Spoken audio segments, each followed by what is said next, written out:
Bapatla CPM జిల్లా కార్యదర్శి గంగయ్య మాట్లాడుతూ సూర్యలంక సముద్రాని కొద్ది మత్స్యకారుల 35 కుటుంబాల ఇళ్లను తొలగించమని ఇచ్చిన నోటీసు వెనక్కి తీసుకోవాలని డిమాండ్ చేశారు. మత్స్యకారులు ఎన్నో సంవత్సరాలు చేపల వేటతో జీవనం సాగిస్తున్నారని, నివాసాలు అభివృద్ధికి ఆటంకం కాకుండా స్థానిక పూరి గుడిసెల పక్కనే ఉన్నాయని తెలిపారు. సిపిఎం పార్టీ సమస్య పరిష్కారం అయ్యే వరకు పోరాటం చేస్తుందని హెచ్చరించారు. ఉంటున్నారు పిల్లలు తరతరాలుగా. ఇవాళ ఈ భూమిని ఖాళీ చేయండి 5వ తేదీ లోపు అని చెప్పేసి ఈ కుటుంబాల వాళ్ళందరికీ నోటీసులు ఇచ్చారు. ఈ భూమిని తీసుకొని దీంతో సహా పక్కన భూములన్నింటినీ కూడా పెద్ద పెద్ద కార్పొరేట్ కంపెనీలకి, రిసార్ట్లకి ఇవ్వడం కోసం ఈరోజు ప్రభుత్వం ప్రయత్నం చేస్తుంది.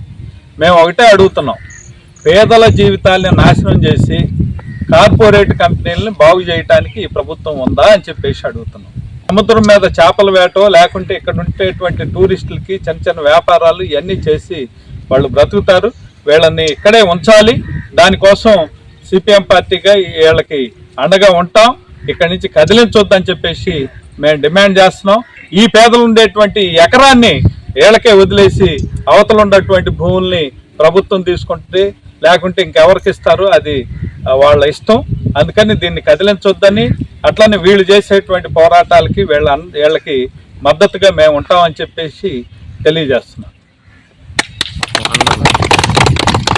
తొలగించొద్దు పేదల నివాసాలను, తొలగించొద్దు సూర్యలంకలో పేదల నివాసాలను, తొలగించొద్దు సూర్యలంకలో పేదల నివాసాలను, తొలగించొద్దు సూర్యలంకలో మత్స్యకారుల నివాసాలను.